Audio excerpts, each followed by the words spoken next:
지금 있어서 부동산 걱정스러울 정도 수준의 어떤 과열 이런 현상들이 지금 나타나는 것 같습니다. 그러니까 이제 지난 한 20년간 이게 그 부동산 시장 동향과 관련한 그래프 놓고 보면 거의 금리하고 딱 일치하거든요. 그게 우리나라뿐만 아니라 전 세계가 다 똑같은 거 아닙니까?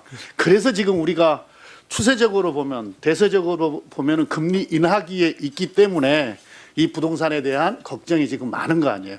예를 들어서 금리가 지금 인상기다 이러면은 부동산 뭐 걱정할 필요 없는 거 아니에요, 지금. 그래서 그러나 이제 여러 가지 우리 경제 상황들로 놓고 볼 때 부동산 시장을 안정시키는 문제는 뭐 가계부채 문제도 있고 전반적으로 우리 경제에 미치는 영향들이 뭐 금융 안정 문제도 있고 하기 때문에 해야 되는 건데 저는 이게 부동산 정책이라고 하는 것이 아까 총재께서도 계속 반복적으로 말씀하고 계시는데 어떤 특정 정책 하나 가지고 부동산 잡는다? 이건 있을 수가 없는 거죠. 예를 들면 수요와 관련한 정책, 수요 억제와 관련한 정책도 있을 것이고요. 이건 또 대출 규제나 또는 뭐 세제와 관련한 여러 정책 조합들이 있을 수 있는 거고요. 또 공급 확대와 관련해서 확대 정책도 있을 거 아니에요. 그럼 공급 확대도 무슨 공공주택 확대 또는 뭐 민간주택 확대 또 여러 정책 조합이 있을 수 있는 거고요. 또 지금 우리나라가 이 시장 질서를 교란하는 행위가 되게 많잖아요. 가격을 막 인위적으로 담합해서 띄우고 이게 주변으로 영향을 미치고 그래서 이 시장 질서를 정상화하는 것, 이게 교란시키는 행위를 근절시키는 뭐 이런 것도 있을 거고 이런 여러 정책 조합들이 패키지로 만들어져야 그나마 좀 뭐 영향을 좀 미칠 수 있다. 정책 효과를 볼 수 있다. 이런 건데 크게 보면 구조적으로는 이런 거 아닙니까? 전체 자산 시장이 있는 건데 그게 이제 부동산 시장이 있고 자본 시장이 있는 건데 실제로 기대 수익이 이 자본 시장, 이 생산 부분의 자본 시장에서 기대 수익이 더 높아야 이 과도하게 쏠려 있는 이 부동산 시장에서의 머니무브가 일어날 수 있는 거 아니겠습니까? 그래서 이걸 어떻게 이동시켜 줄 것인가에 대한 또 종합적인 어떤 우리 금융정책 또는 자본시장 활성화 정책 이런 게 이제 한꺼번에 다 만들어져야 저는 이제 정책 효과를 볼 수 있다. 이렇게 생각을 하거든요. 지금 뭐 그 총재께서 지금 계속 반복하고 계시는데 지금 동의하시는 거죠. 네.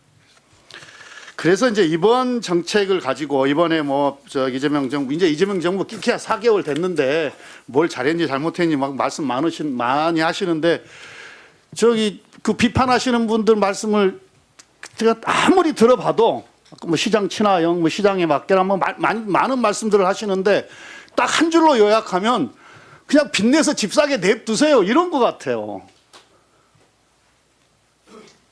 이게 저는 뭐 정부 정책에 대해서 비판할 수 있다고 보는데 특히 야당의 입장에서는 근데 이 비판의 요지가 도대체 뭔지를 좀 정확하게 해줬으면 좋겠어요. 그러니까 시장 친화형, 시장에 맡겨라, 시장 못 이긴다. 그 예전처럼 그냥 빚내서 집 사게 그냥 냅두세요. 냅둬라, 장부 아무것도 하지 말고. 이렇게밖에 안 들리거든요. 그렇다고 우리 경제 어떻게 감당하라고요.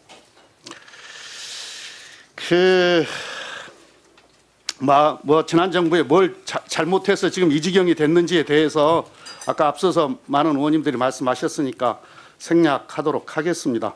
그러니까 이번에 이제 수요 억제와 관련한 여러 정책들이 있었는데 우리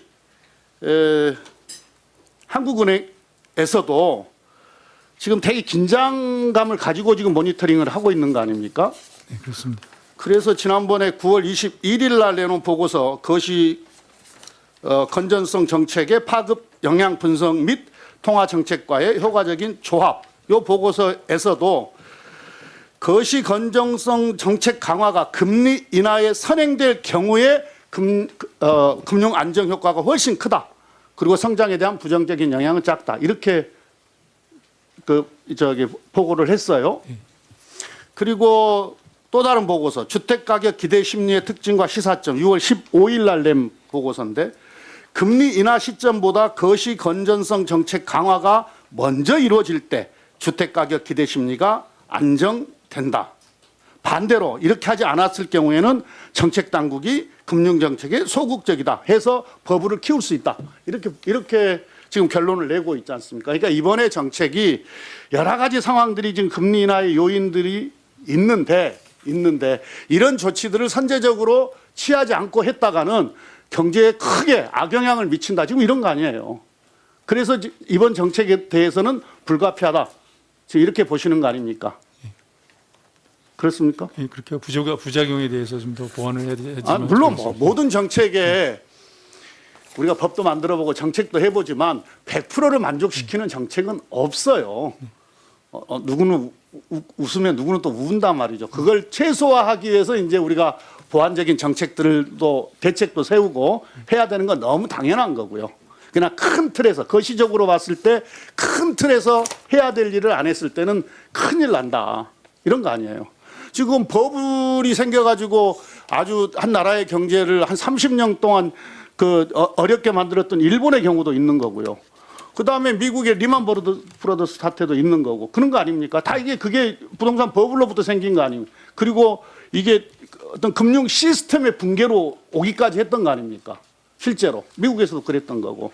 그래서 이 문제와 관련해서는 우리가 함께 지금 긴장감을 가지고 이게 여냐 야냐 지금 이런 문제가 아니에요. 이 부동산이 한국 경제에 미치는 영향이 너무 지대하기 때문에 더구나 이 불확실성의 시대에 관세 문제도 있고 해서 이 부동산을 안정화시키는 문제 이것은 함께 협력해서 지혜를 모아야 될 때다. 저는 그렇게 생각하는데 총재께서는 어떻게 생각하시는지요? 예, 저도 그렇게 생각합니다. 그래서 어쨌든 이 부동산 시장의 불안이 가계부채를 통해서 금융 시스템 전반으로 번질 수 있는 것, 전이될 수 있는 것, 이건 반드시 막아야 된다. 우리가 함께 긴장해서 막아야 된다. 이 점에 대해서 동의하실 거라고 봅니다.